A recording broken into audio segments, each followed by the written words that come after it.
Selamat berjumpa lagi dalam channel Inspirasi Sabda bagi Keluarga, Komisi Keluarga Keuskupan Agung Medan hari ini, tanggal 29 Agustus 2022. Bacaan untuk inspirasi sabda kita diambil dari Injil Markus bab 6 ayat 17 sampai 29. Sebab memang Herodeslah yang menyuruh orang menangkap Yohanes dan membelenggunya di penjara berhubung dengan peristiwa Herodias istri Filipus saudaranya, karena Herodes telah mengambilnya sebagai istri. Karena Yohanes pernah menegur Herodes, "Tidak halal engkau mengambil istri saudaramu." Karena itu, Herodias menaruh dendam pada Yohanes dan bermaksud untuk membunuh dia, tetapi tidak dapat. Sebab Herodes segan akan Yohanes karena ia tahu bahwa Yohanes adalah orang yang benar dan suci. Jadi ia melindunginya. Tetapi apabila ia mendengarkan Yohanes, hatinya selalu terombang-ambing. Namun ia merasa senang juga mendengarkan dia. Akhirnya tiba juga kesempatan yang baik bagi Herodias ketika Herodes pada hari ulang tahunnya mengadakan perjamuan untuk pembesar-pembesarnya, perwira-perwiranya, dan orang-orang terkemuka di Galilea. Pada waktu itu, anak perempuan Herodias tampil lalu menari, dan ia menyukakan hati Herodes dan tamu-tamunya. Raja berkata kepada gadis itu, "Minta daripadaku apa saja yang kau ingini, maka akan kuberikan kepadamu."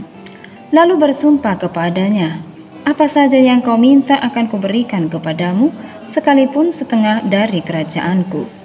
Anak itu pergi dan menanyakan ibunya, "Apa yang harus kuminta?" Jawabnya, "Kepala Yohanes Pembaptis." Maka cepat-cepat ia pergi kepada raja dan meminta, "Aku mau supaya sekarang juga engkau berikan kepadaku kepala Yohanes Pembaptis di sebuah talam." Lalu sangat sedihlah hati raja, tetapi karena sumpahnya dan karena tamu-tamunya, ia tidak mau menolaknya. Raja segera menyuruh seorang pengawal dengan perintah supaya mengambil kepala Yohanes. Orang itu pergi dan memenggal kepala Yohanes di penjara. Ia membawa kepala itu di sebuah talam dan memberikannya kepada gadis itu, dan gadis itu memberikannya pula kepada ibunya. Ketika murid-murid Yohanes mendengar hal itu, mereka datang dan mengambil mayatnya, lalu membaringkannya dalam kuburan. Demikianlah sabda Tuhan. Keluarga Katolik yang terkasih, sekali peristiwa, seorang anak kecil menyaksikan kakaknya sendiri mencuri uang ibunya. Karena telah tertangkap basah, sang kakak mengancam adiknya itu, katanya, "Awas ya kalau kamu berani bilang ke mama, aku gak bakalan mau antar jemput kamu ke sekolah." Sang adik hanya mengangguk pasrah walaupun sebenarnya ia sama sekali tidak setuju dengan perbuatan kakaknya itu. Singkat cerita, waktu pun terus berlalu seolah-olah tidak terjadi apa-apa. Namun, hati si anak kecil tidaklah demikian. Setiap hari ia selalu dihantui oleh perasaan bersalah terhadap ibunya. Hati kecilnya sebenarnya ingin berkata jujur, namun secara bersamaan ia selalu teringat akan ancaman itu, karena memang ia sangat bergantung pada kakaknya tersebut.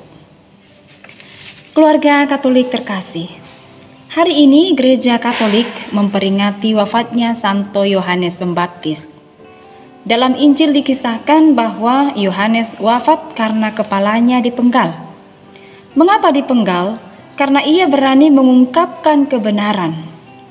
Bisa dikatakan bahwa Yohanes adalah korban dari sikap egois Herodias dan Herodes. Kita mendengar bahwa Herodias menaruh dendam atas teguran dari Yohanes, sementara Herodes lebih mementingkan sebuah harga diri untuk menepati janji yang telah diungkapkannya di depan orang banyak pada putri Herodias. Meski Yohanes wafat karena sebuah keegoisan, namun pengorbanannya tidaklah sia-sia. Justru karena pengorbanan itu, dia menjadi seorang pahlawan, yakni pahlawan pengaku dan pengungkap sebuah kebenaran. Saudara-saudari terkasih, melalui sosok Yohanes kita bisa belajar. Kita tidak perlu takut dan ragu untuk mengungkapkan sebuah kebenaran. Kita harus yakin bahwa jika kita berada dalam posisi yang benar, Tuhan pun akan berpihak pada kita. Saudara-saudari terkasih, cerita singkat yang sudah kita dengarkan tadi, yakni si anak kecil yang tidak berani mengungkapkan kebenaran, itu pun mungkin pernah terjadi di tengah-tengah keluarga kita. Jika semenjak kecil anak sudah terbiasa melakukan hal yang tidak baik itu, kita dapat menduga seperti apa ia besar nanti. Saya kira tidak ada keluarga yang rela punya anggota keluarga punya sikap pendendam dan menghalalkan segala cara demi sebuah harga diri. Namun pasti mendambakan punya pribadi yang baik dan benar. Kira-kira apa yang perlu kita lakukan supaya punya pribadi tersebut? Membiasakan telinga rohani kita jernih untuk mendengarkan suara-suara dalam batin kita. Suara si jahat itu biasanya jauh lebih menggoda yang membuat kita mudah terpengaruh, sehingga menyamarkan suara Tuhan yang begitu halus dan lembut. Namun jika kita memelihara kedalaman batin kita, Roh Kudus pasti selalu membantu dan mendorong kita untuk memilih jalan yang benar.